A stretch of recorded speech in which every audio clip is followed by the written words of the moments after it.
नमस्कार दोस्तों, मेरा नाम है डॉक्टर केतन शुक्ला और आज मैं बात करूंगा लो बैक पेन के बारे में। कमर में हमारी दर्द क्यों रहता है, क्या इसके कारण हो सकते हैं और इसे हम कैसे पहचान सकते हैं कि ये किस कारणवश हो रहा है और इसका क्या इलाज कर सकते हैं। अक्सर मैं देखता हूँ बहुत सारे लोग जिनको भी कमर के दर्द की शिकायत रहती है, जिनको बहुत लंबे समय से कमर दर्द की शिकायत है, हर साल उनको डेवलप करता रहता है या कभी ठीक हो गया और फिर से वापस आ गया, या फिर कमर के ऊपर कुछ लोगों के दर्द होता है। तो ऐसा क्यों होता है, बार बार वो क्यों डॉक्टर्स एंड फिजियोथेरेपी के लिए जाते हैं हर साल, और ऐसी क्या उनसे गलती हो रही है जिसकी वजह से वो ठीक नहीं हो पा रहे। इन सारे विषयों पे हम बात करेंगे और अगर आपने ये वीडियो पूरा देखा तो आप 100% इसको पूरा अच्छे से समझ पाएंगे और इसको ठीक कर सकते हैं परमानेंटली, हमेशा के लिए इससे आप निजात पा सकते हैं। तो सबसे पहले समझते हैं कि कमर दर्द के क्यों होता है, यानी से क्या कारण हो सकते हैं। तो देखिए, इसके बहुत सारे कारण हो सकते हैं। जैसे कि नंबर 1 कारण ये हो सकता है कि आप सडनली गिर गए हो, आपको चोट लग गई हो और उसकी वजह से कमर दर्द हो रहा हो। दूसरा कारण इसका ये हो सकता है कि आप कि कोई एक ऐसी जॉब है जहाँ पे आप बहुत ही लंबे समय तक बैठ के 7 to 8 आवर्स, 7 से 8 घंटे आप बैठ के काम करते हैं किसी कंप्यूटर पे या किसी चीज़ पे या अपनी शॉप पे, ठीक है। तो इसकी वजह से ये धीरे धीरे डेवलप हो सकता है। और एक ऐसा कारण ये है कि मान लीजिए कि आपका कुछ पहले कभी फ्रैक्चर वगैरह हुआ हो प्रीवियस टाइम पे आपकी लाइफ में कमर पे या उसके अराउंड, और उसकी वजह से वो बाद में आपको प्रॉब्लम कर रहा हो, या फिर कोई ऐसी पैथोलॉजिकल कंडीशन हो जिसकी वजह से आपको प्रॉब्लम हो, जैसे कि स्कोलियोसिस होता है लोगों को, एंड बहुत सारी कंडीशंस हैं। सो इसका मेन जो रूट है वो है स्पाइन। कमर का दर्द मतलब हमारी रीढ़ की हड्डी में कुछ ऐसी प्रॉब्लम आ गई है जिसकी वजह से हमें कमर का दर्द हो रहा है। तो रीढ़ की हड्डी में क्या प्रॉब्लम आ सकती है, या तो कोई चोट लगी हो तो वो पेन आ रहा हो। तो आपको क्या करना है, सबसे पहले तो जब भी आपको कमर का दर्द शुरू हो, आपको अपने ही हाथ से अपनी बैक में टच करके देखना है कि क्या किसी पॉइंट पे आपको दबाने पे पेन हो रहा है।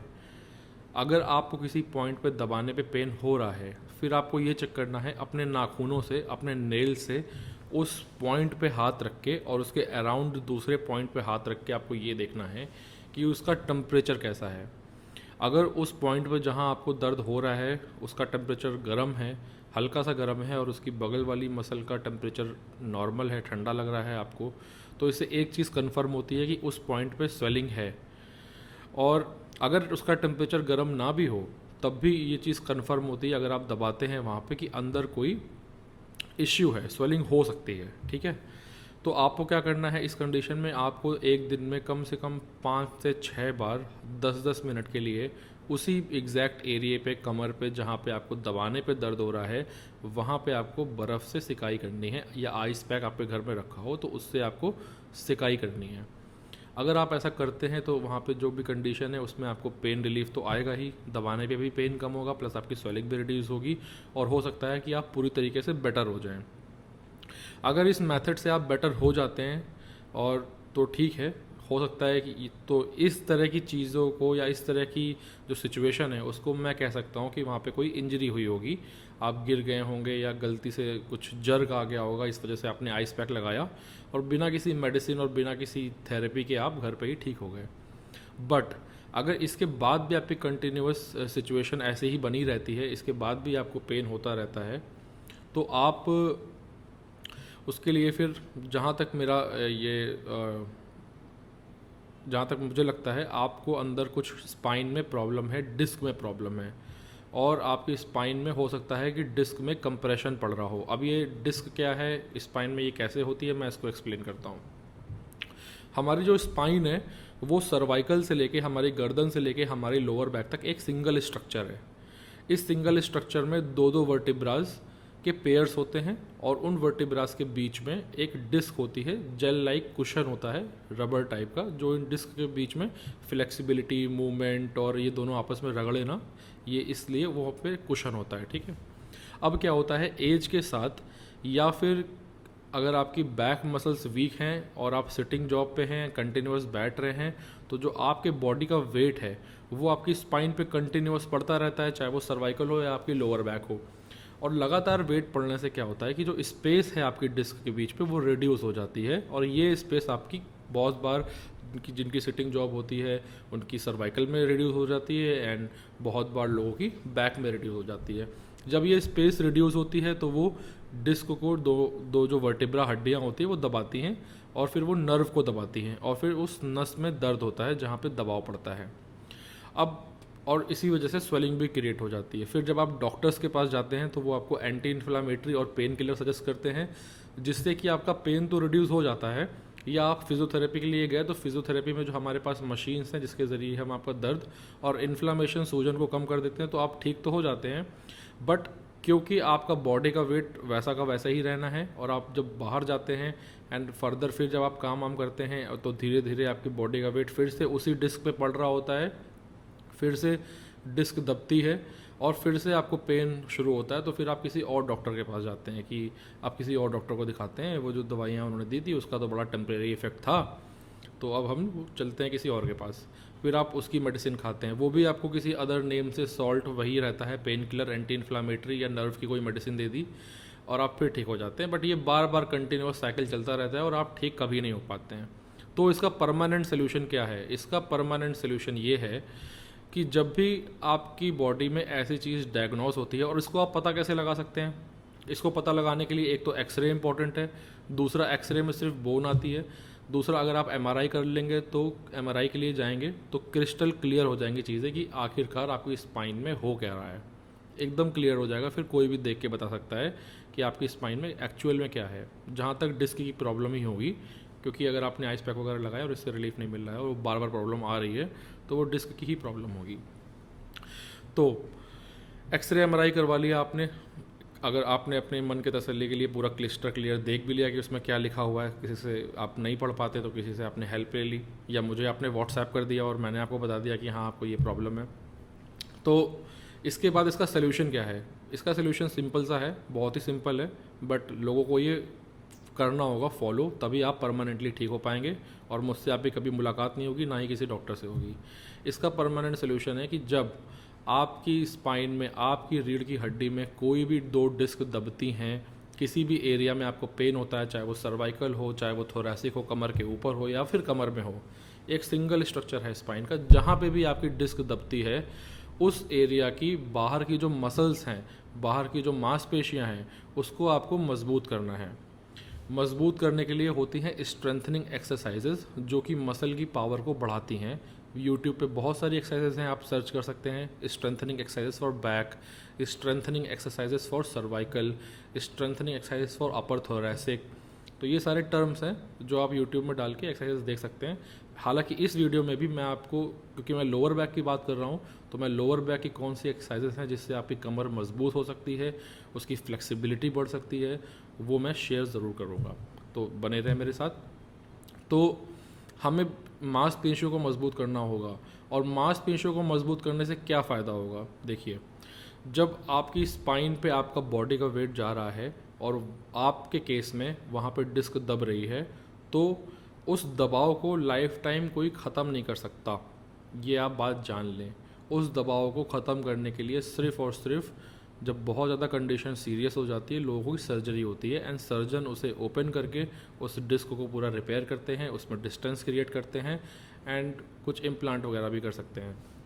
तो जब ये चीज़ वापस अपनी पोजीशन पे नहीं आनी है और ये फर्दर लाइफ में घटती ही रहनी है, इसी वजह से लोग हर साल उनको बैक पेन की शिकायत बनी रहती है या बढ़ती रहती है, एंड डॉक्टर्स चेंज होते रहते हैं, बिकॉज उनका बॉडी का वेट उस स्पाइन के उस पोर्शन पे कंटिन्यूस पड़ ही रहा है, जिसे वो हटा नहीं सकते हैं, और कोई भी मशीन एंड दवा उसको स्पेस क्रिएट नहीं कर सकती है। तो आपको अपनी मांसपेशियों को इसलिए मजबूत करना है ताकि जो आपके बॉडी का वेट है, मान लीजिए आपके लोअर बैक पे पेन है, डिस्क आपकी दब रही है, तो इससे लोअर बैक से ऊपर का जो मेरा वेट है, ये मेरी कमर की मांसपेशियां अपने ऊपर ले लें, और हड्डी पे, मेरी लोअर बैक की हड्डी पे, रीढ़ की हड्डी पे, कमर पे इतना दबाव ना जाए मेरे ही वज़न का।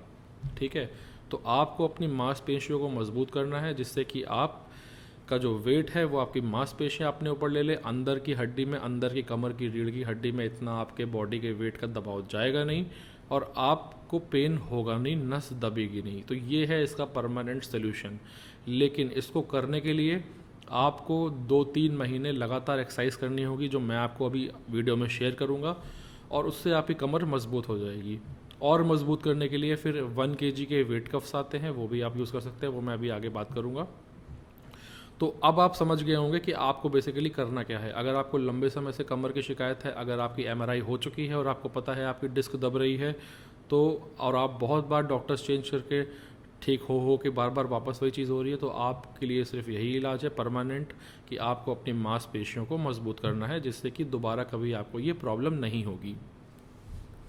तो मांसपेशियों को अगर आप मजबूत कर लेंगे, अब इसका मैं एक एग्जांपल देता हूँ ये कैसे होता है। फॉर एग्जांपल, अगर मेरे यहाँ टेबल पे अभी एक 50 kg का 50 किलो का डंबल रखा हो और मैं उसे अपने एक हाथ से उठाना चाहूँ, तो मैं शायद ना उठा पाऊँ, क्योंकि मेरे हाथों में इतनी स्ट्रेंथ नहीं है, कि मैं इतनी ताकत नहीं है कि मैं उस 50 किलो के वेट को उठा सकूं एक हाथ से। बट अगर मेरी जगह कोई बॉडी बिल्डर होगा और उसके बड़े बड़े डोले शोले होंगे, बाइसेप्स होंगे, तो वो आराम से अपने हाथ से 50 kg का वेट उठा लेगा। क्यों? मेरे पास भी मसल है, मेरे पास भी हड्डी है, उसके पास भी मसल है, उसके पास भी हड्डी है, बट उसने एक्सरसाइज करके अपनी मांसपेशियों को मजबूत बनाया है, बहुत सारी ताकत है उसके पास, इस वजह से वो 50 किलो के वज़न को उठा पा रहा है। सेम ऐसे ही जब आपकी कमर के ऊपर की मांसपेशियाँ, या आपकी गर्दन में दिक्कत है तो गर्दन की मांसपेशियाँ, या आपके अपर थोरैसिक में कमर के ऊपर दर्द होता है, वहाँ की मांसपेशियाँ अगर आपकी मजबूत हो गई, तो फिर वो आप ही के बॉडी वेट को उठाने लगेगी। अंदर की हड्डी पे, रीढ़ की हड्डी पे इतना दबाव जाएगा नहीं और आपको दर्द नहीं फील होगा कभी। ये परमानेंट सोल्यूशन है। लेकिन 2-3 महीने की स्ट्रिक्ट ट्रेनिंग के बाद, स्ट्रिक्ट जब आपने मेरी एक्सरसाइज फॉलो करी सुबह शाम और अपनी बॉडी को मजबूत कर लिया, कमर को, तो उसके बाद आपको उसको मेंटेन करने के लिए दिन में एक बार उसका सेट मारना ज़रूरी है। जैसे कि बॉडी बिल्डर ने डंबल्स करके अपने बाइसेप्स बना लिए, उसके बाद उसको दिन में एक सेट उन डंबल्स का मारना ज़रूरी है, नहीं तो उनके जो डोले शोले हैं वो पिचक जाएंगे। तो ऐसे ही आपको ये एक्सरसाइज को लाइफ टाइम करना है। पहले तो 2-3 महीने स्ट्रिक्टली फॉलो करना है, उसके बाद इसे लाइफ टाइम करना है, ताकि आप हमेशा के लिए ठीक रह सकें, आपको किसी मेडिसिन की ज़रूरत ना पड़े और आपको फिजियोथेरेपी कराने के लिए भी ना जाना पड़े। तो ये है इसका परमानेंट सोल्यूशन। आई होप आपको सारी चीज़ें समझ आ गई होंगी। अब मैं आपसे वो वीडियो शेयर करता हूँ जिसमें आपको बैक की एक्सरसाइजेस करनी है, अपनी कमर को मजबूत करने के लिए एक्सरसाइज करनी है। तो कृपया इसे ध्यान से देखें और समझें कि इसमें क्या कहा जा रहा है।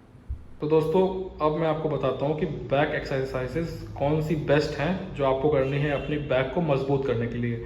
तो सबसे पहले इस पोजीशन में आप ऐसे लेट जाइए फ्लैट होकर आराम से, और अपने एक पैर को ऊपर की तरफ उठाइए। उठाने के बाद ध्यान रहे कि जो घुटना है आपका ये मुड़ना नहीं चाहिए और पैर एकदम स्ट्रेट रहे आपका। 5-6 सेकंड तक आपने रोका, फिर नीचे रख दिया। फिर दूसरा पैर उठाइए, इसको भी 5-6 सेकंड तक ऊपर रोकिए और फिर नीचे रख दीजिए। तो ये आपको एक पैर से 10 बार करनी है, दूसरे पैर से 10 बार करनी है, सुबह शाम। ठीक है। अब होता क्या है, पैर उठाइए ऊपर एक। जब आप अपना पैर ऊपर उठाते हो तो जो आपकी कमर है ये आपके पैर का वेट लेके एक तरह से डंबल कर रही होती है। जब आप ऊपर नीचे करते हो तो इस तरीके से पैर ऊपर उठा के नीचे रखने से, नीचे रख दीजिए, आपकी कमर मजबूत हो जाती है। ठीक है। दूसरी एक्सरसाइज है आपकी, इसमें आपको एक हाथ उठाना है आगे की तरफ और दूसरा वाला अपोजिट पैर, दोनों को साथ में उठाना है, स्ट्रेट रखना है 5 सेकंड के लिए, फिर नीचे रख देना है।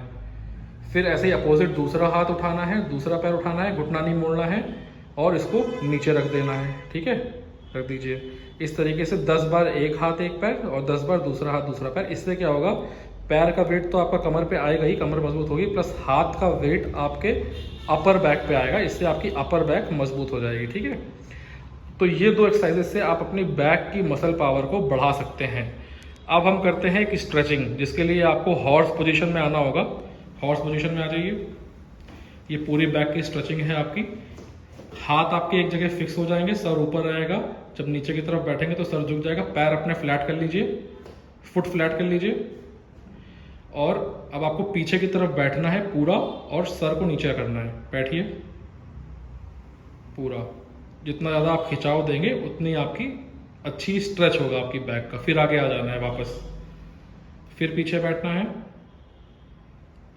फिर आगे आ जाना है, तो ये आपको करना है 10 टाइम्स, ठीक है। इसके बाद हम करते हैं दूसरी एक्सरसाइज, आप सीधे लेट जाइए। ये आपकी अपर बैक के लिए है।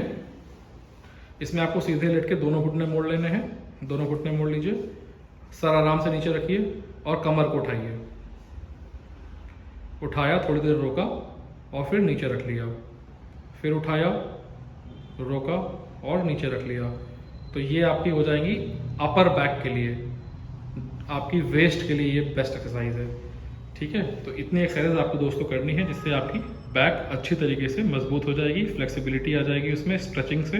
और तो उम्मीद है कि आपने ये वीडियो अच्छे से देखा होगा, इसे अच्छे से समझा होगा और आपको सारी चीज़ें समझ में आ गई होंगी कि कैसे एक्सरसाइज करनी है बेड पे लेट के प्रॉपरली। प्लीज़ इन एक्सरसाइज को सुबह शाम करें, 10 टाइम्स करें और हर 15 दिन बाद आपको इसमें 5 टाइम्स इंक्रीज़ करना है। जैसे पहले 15 दिन मैंने 10 बार करा सुबह शाम, उसके बाद वाले 15 दिन मैंने 15 बार करा, उसके बाद वाले 15 दिन मैंने 20 बार करा। इस तरीके से आपको 2 से 3 महीने तक इसे सीरियसली हर दिन बिना किसी गैप के फॉलो करना है। और उसके बाद और इस दौरान अगर आपको पेन होता है तो आप डेफिनेटली मेडिसिन और फिजियोथेरेपी जाके करवा सकते हैं। बट ये सब मशीन हो या दवा हो, ये सब आपको सिर्फ टेम्परेरी रिलीफ देंगे, थोड़े दिनों के लिए आपको ठीक कर देंगे, but because of your body weight बाद में प्रॉब्लम फिर से बढ़ सकती है। तो ये चीज़ ना हो, इसीलिए आपको अपने घर पर ट्रेनिंग करनी है एक्सरसाइज से, ताकि आप हमेशा के लिए ठीक रह सकें। तो उम्मीद है दोस्तों आपको ये वीडियो अच्छा लगा होगा। प्लीज़ इसे शेयर करें जिनको भी कमर में दर्द में शिकायत रहती है, ताकि वो समझें कि उन्हें क्या हो रहा है और वो भी अपने आप को ठीक कर सकें। कोई भी आपके मन में डाउट्स हैं या कुछ भी हैं तो मेरा स्क्रीन पे नीचे नंबर आ रहा है, इसके ज़रिए आप मुझसे बात कर सकते हैं। अगर मैं आपका फ़ोन ना उठा पाऊँ तो प्लीज़ आप मुझे व्हाट्सएप कर दीजिए अपनी जो भी रिपोर्ट्स हैं, मैं आपको डेफिनेटली कांटेक्ट करूँगा। जैसा कोई चार्ज नहीं है, ठीक है, बात करने का कोई चार्ज नहीं है। तो उम्मीद है आपको ये वीडियो पसंद आया होगा। प्लीज़ इसे शेयर करें, लाइक करें, सब्सक्राइब करें एंड मिलते हैं आपसे अगले वीडियो पर, जिसमें मैं बात करूंगा कि अगर किसी को घुटने की प्रॉब्लम है, घुटनों में दर्द है, तो उसके क्या कारण है और उसे आप कैसे परमानेंटली ठीक कर सकते हैं। तो थैंक यू दोस्तों वीडियो देखने के लिए। Have a good day.